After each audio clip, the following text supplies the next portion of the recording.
2 point charges of +2 microcoulomb and +6 microcoulomb repel each other with a force of 12 Newton. If each is given an additional charge -4 microcoulomb, then what will be the new force? Okay, हमसे कहा जा रहा है कि दो charge हैं, ठीक है, एक प्लस का 2 माइक्रोकूलाम है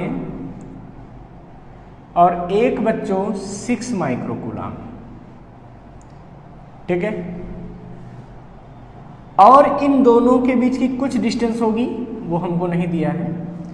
कह रहे इन दोनों के बीच लगने वाला फोर्स 12 न्यूटन का है और एक ऐसा फोर्स है, रिपल्सन है। ये कैसा फोर्स है? रिपल्सन है। अब हमसे कह रहे हैं कि इन दोनों चार्जेज को -4 माइक्रोकूलाम चार्ज दे दिया गया। तो देखिए, जब इसको आप -4 कूलाम चार्ज देंगे तो क्या होगा, और जब इसको देंगे तो क्या होगा। जब इसको आप -4 माइक्रोकूलाम देंगे तो प्लस का 2 माइक्रोकूलाम पहले से है, तो ये हो जाएगा माइनस का 2 माइक्रोकूलाम। भाई प्लस का 2 पहले से, -4 आपने और दिया, तो टोटल कितना आ जाएगा, -2 माइक्रोकूलाम। इस तरीके से जब इसको -4 माइक्रोकूलाम चार्ज देंगे तो इस पे चार्ज कितना बचेगा बच्चों, +6 -4 कितना बचेगा, +2 माइक्रोकूलाम। डिस्टेंस तो कुछ कहा नहीं, इसका मतलब इनके बीच की डिस्टेंस अभी भी वही है, r है।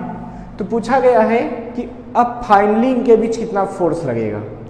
तो देखिए, ऐसे क्वेश्चन को करने का बहुत सिंपल सा फंडा होता है। आपको पहले चार्ज दिए गए हैं, ये Q1 हो गया मान लीजिए, और ये आपका Q2 हो गया।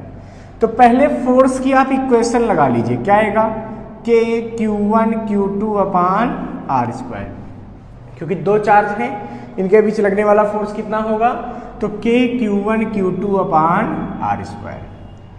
अब बच्चों क्या होता है कि अगर हम ऐसा सोच लें कि जब -4 माइक्रोकूलाम दोनों को चार्ज दे दिया है, तो ये चार्ज बन गया पहला वाला Q डैश और ये क्या बन गया, Q डबल डैश, ठीक है। तो इस समय इनके बीच लगने वाला फोर्स कितना हो जाएगा, वो फोर्स सपोज कर लेते हैं, F डैश सेलेक्ट कर लेते हैं, तो क्या आएगा, K Q dash Q double dash अपान में r²। This is equation number 2 and this is equation number 1। अगर इन दोनों इक्वेशन को मैं डिवाइड कर लूं तो मुझे F डैश की वैल्यू मिल सकती है। तो हम क्या करेंगे बच्चों, इसको सॉल्व करने के लिए सेकेंड इक्वेशन में फर्स्ट से डिवाइड करेंगे, मीन्स F डैश अपान F। तो जब डिवाइड करेंगे तो देखिए F डैश की वैल्यू क्या आएगी, K Q डैश अपान r², अपान में आएगा K Q1 Q2 अपान r²। देखें K अपान r² यहाँ पे भी है, K अपान r² यहाँ पे भी है, तो वो दोनों एक दूसरे को कैंसिल कर देंगे, यानी कि जो बचेगा वो क्या बचेगा, Q dash Q double dash अपान Q1 Q2। इसका मतलब F डैश की वैल्यू आ जाएगी Q dash Q double dash अपान Q1 Q2 इंटू F। सारी वैल्यू पुट कर देते हैं बच्चों। देखिए यहाँ भी दो जगह चार्ज की वैल्यू पुट करनी, यहाँ भी चार्ज की वैल्यू, तो चार्ज की कोई भी यूनिट यहाँ पे आप रख देंगे तो कोई गलत होने वाला नहीं है। यानी कि Q डैश की वैल्यू कितनी रखी, 2 माइक्रोकूलाम। देखिए यहाँ पे केवल मैग्नीट्यूड रख रहे हैं, क्यों, क्योंकि हमको पता है कि ये माइनस है ये प्लस है, तो इनके बीच फोर्स कैसा होगा, अट्रैक्शन हो जाएगा, ठीक है। तो माइनस साइन रखने की यहाँ पे आपको जरूरत नहीं पड़ती है।